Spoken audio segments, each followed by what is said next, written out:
নমস্কার বন্ধুরা, তোমরা সবাই কেমন আছো? আশা করছি তোমরা সবাই খুব ভালো আছো এবং সুস্থ আছো। তো চলো মম ডায়েরির আরও একটি ব্লগে তোমাদের সকলকে স্বাগত জানাই। তাই তো? আর কি দিয়েছো?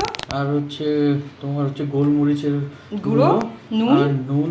আচ্ছা, জলটা দিয়ে দাও আরও। চশমা ছাড়া দেখতে পাচ্ছ? হ্যাঁ, একটু অসুবিধা হচ্ছে। তুমি একটু হলুদটা দেবে প্লিজ? হ্যাঁ, আমি দিয়ে দিচ্ছি।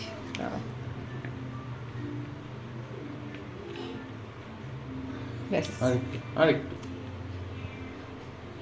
ব্যাস। একটু হিং দিলেও খারাপ লাগে না, জানো? হিং ঠিক আছে, ছেড়ে দাও। আর এদিকে দেখো বড়া ভাজা কিন্তু শুরু করে দিয়েছে পুরো। এই দেখো বড়া, গরম গরম বড়া রেডি হচ্ছে। আর এদিকে আমার তো পুরো জিভে জল, প্রচণ্ড খিদে পেয়ে গেছে। আমার মনে হচ্ছে কখন খাবো। আর ওই সময়টা এত খিদে পেয়েছিল যে আমি আর তর সইতে পারছিলাম না। তো যাই হোক, দেখো বড়া কিন্তু রেডি। আমি আমার বরকে দিয়ে ফার্স্টে টেস্ট করিয়েছি। বলছি না না না, তুমি টেস্ট করো। আমি বলছি না না তুমি করো। স্বাভাবিক, ওই আগের দিন আর নেই। আমরা না, তুমি রেঁধেছো, তুমি আগে এটা টেস্ট করে বললো কেমন হয়েছে, দেন আমি বলছি।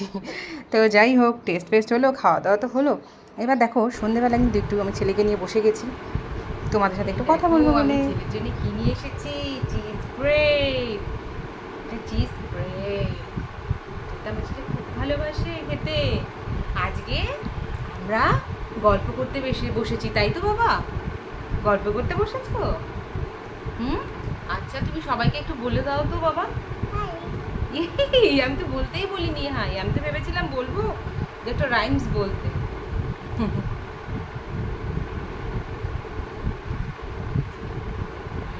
এই দেখ কি সুন্দর চিজি চিজি হয়ে আছে।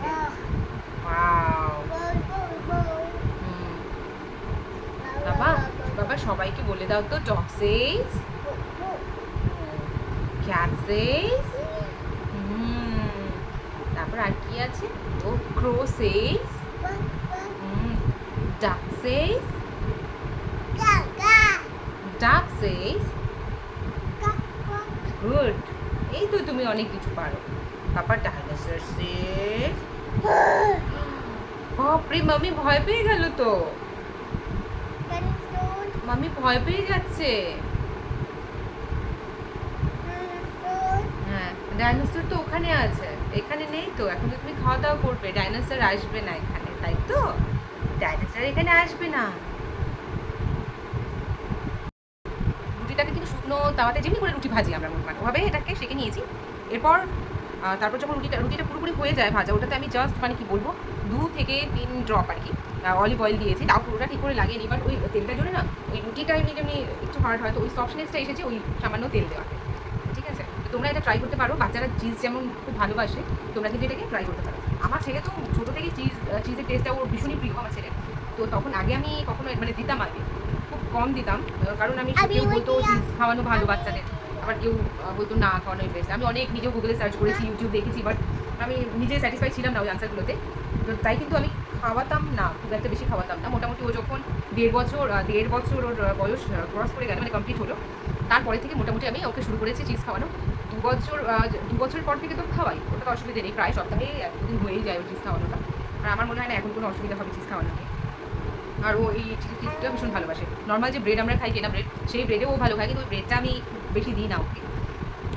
জানো ওই ব্রেডগুলো কতটা মানে খুব একটা ভালো নয় শরীরের পক্ষে, তবুও আমরা খাই। কিন্তু বাচ্চাদের যদি রেগুলার ওয়াইজ না দেওয়া যায় সেটাই বেটার।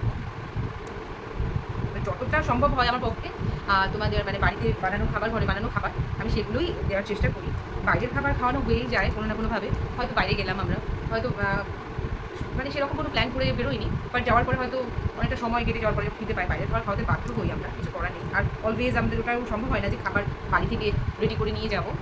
তো বাইরের খাবার তো খাওয়াই বটেই। আর তোমরা আমাকে যদি একটু সাজেশন দিতে চাও বাচ্চাদের খাবার নিয়ে, মানে বাইরের খাবার কতটা ঠিক বা কী ব্যাপার, কী কী খাওয়া বারণ, এই আমার 2 বছরের বাচ্চা, তো তোমরা সেটা কিন্তু সাজেস্ট করতে পারো, আমার কোনো অসুবিধা নেই, তাই না বাবা? তাই তো? দেখো ও কিন্তু কোনো ঝামেলা করছে না, তোমরা নিজেরাই দেখতে পাচ্ছ। আমি কোনো ভিডিওটা না কেটে আমি তোমাদের সাথে শেয়ার করছি। তো দেখো ভালোই খাচ্ছে। এটাই যদি ভাত হতো, জানোই বাচ্চারা ভাতের প্রতি একটু অনীহা, তবুও ওর আরেকটা খুব ভালো দিক যে ওই যে মানে লাঞ্চ হোক, বিশেষ করে লাঞ্চটা না যখনই আমি ওকে লাঞ্চটা করাই তার আগে মোটামুটি আমি খুব একটা বেশি খাবার কিছু দিই না। আমি ওকে লাস্ট খাওয়াই একটা নাগাদ, কারণ এর আগে হলে বেশি গ্যাপ হয়ে যাবে, ওই বেশি গ্যাপিংটা ঠিক নয়। তো একটা দিকে ওকে হয়তো ফ্রুটস দিয়ে দিই কিছু। আর ওকে আমি প্রথম থেকেই আমি না 2টোর আগে মানে লাঞ্চ করাই না, 1:30টা থেকে 2টোর মধ্যে লাঞ্চ করাই। তো ওকে ওই লাঞ্চে হচ্ছে তোমার যে খাবারটা থাকে ওর খিচুড়ি বা কখনো ভাত করি, ভাতের সাথে আমি ওর জন্য একটা আলাদা করে পুরোপুরি একটা সবজি বানাই, সেটা দিয়ে মানে খাওয়াই। খুব কমই এমনটা হয় যে ও হচ্ছে লাঞ্চ খেতে বিরক্ত হচ্ছে, তাছাড়া কিন্তু লাঞ্চ করা নিয়ে কোনো অসুবিধে করে না ও। হয়তো তার আগে হয়তো কোনোভাবে যদি কিছু খেয়ে নিল বা আমি দিয়ে দিলাম বা হতেই পারে, মানে তখন কিন্তু একটু অসুবিধা হয়। তাছাড়া ও কিন্তু এমনি কোনো ঝামেলা করে না লাঞ্চ করা নিয়ে, ডিনারটাতেও ঝামেলা করে না যদি ওর খিদেটা ঠিকঠাক পেয়ে থাকে। এবার আমি তার আগে যদি আমি নিজে থেকে কিছু ওকে খাইয়ে দিলাম, পেট অলরেডি ভরে আছে, তো অবভিয়াসলি ও একটু বায়না করে। লাঞ্চটা ও ঠিকঠাক করে, ব্রেকফাস্টটা করানোটা একটু টাফ হয়ে যায়। তবুও ওর মনপসন্দ খাওয়া, যেটা ধরো ওই বানানা প্যানকেক ও ভীষণ ভালোবাসে, কিন্তু বারবার রোজ খেয়ে যদি হয়ে যায় ব্যাপারটা, ও নিজে থেকেই আর খাবে না কখনো। তো আমি তো রেগুলার ওয়াইজ বলে দিই না, বাট বানানা প্যানকেকটা যখন দিই ও কিন্তু বেশ ভালোই খায়। তোমাদের কাছে যদি আরও নিত্য নতুন কোনো রেসিপিস থেকে থাকে বাচ্চাদের জন্য, তোমরা কিন্তু আমায় সাজেস্ট করতে পারো।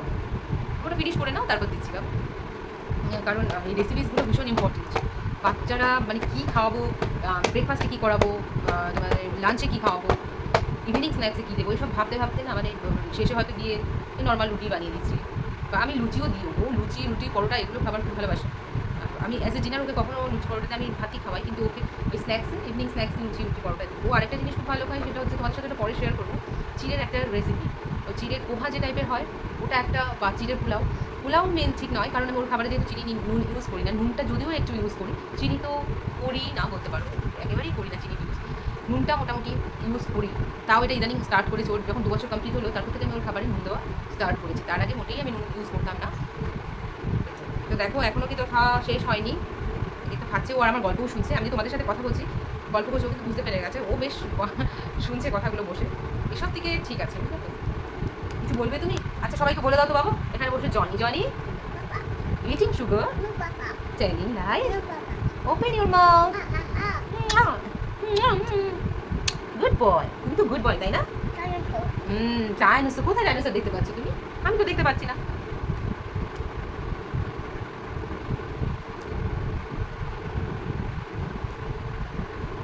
দেখো খাওয়া হয়ে গেছে মোটামুটি, লাস্ট খাবারটা ওটা খেতে খেতে কিন্তু ও ওখানে দেখো খেলা শুরু করে দিয়েছে। ওটা ওর ফেভারিট জায়গা, ও কোলবালিশটা আমি ওখানে রেখে দেবো, আর ও কিন্তু ওখানে গিয়েই বসবে। যতবার ওকে না বলবো বাবা ওখানে যেও না, ওখানে গিয়ে খেলো না, পড়ে যাবে, ও ঠিক ওখানে গিয়েই খেলা করবে। তো ঠিক আছে খেলা করুক, কিন্তু আসলে কি বলো তো, বসে খেলে তো কোনো ব্যাপার না, ও তো ওই ঠিক কোলবালিশের ওপর দিয়ে না হেঁটে হেঁটে খেলবে, দৌড়বে। তো বাই চান্স পড়ে গেলে, এদিক ওদিক লেগে গেলে তো জানোই। তো যাই হোক, ওকে আমি বলতেই থাকি আমার মতো, ওর মতো খেলা করতেই থাকে। তো যাই হোক, এরপরে না আর ইচ্ছে করলো একটু বাইরে বেরিয়ে মানে হাওয়া খেয়ে আসি ছেলেকে নিয়ে।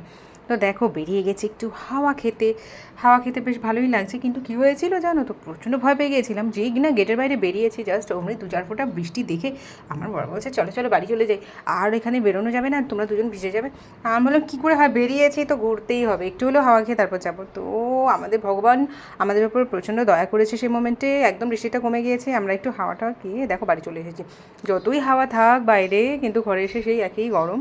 তা আমার বর কিন্তু আমাকে একদম সাথে সাথে রেডি করে দিল মশালা কোল্ড ড্রিঙ্ক, আমার ফেভারিট। আর আমার বর এই মশালা কোল্ড ড্রিঙ্কটা যা বানায়, মানে তোমরা হয়তো ভাবে আমি বাড়িয়ে বলছি, অ্যাকচুয়ালি না, ও শুধু আমাকে না অনেকেই খাইয়েছে এই মশালা কোল্ড ড্রিঙ্ক, আর যারা খেয়েছে সবাই জানে। আর দারুণ হয়েছিল, আমার তো মনটা পুরো ভরে গিয়েছে ওই মোমেন্টে, আমার গরম সরম সব উধাও হয়ে গেছে। তো চলো ব্লগটা না বাড়িয়ে এখন আমি ব্লগটা এখানেই শেষ করছি। তোমরা কিন্তু লাইক কমেন্ট শেয়ার করে দিও, ইউটিউব চ্যানেলটিকে সাবস্ক্রাইব করে দিও। দেখা হবে নেক্সট ভিডিওতে, বাই, খুব ভালো থেকো।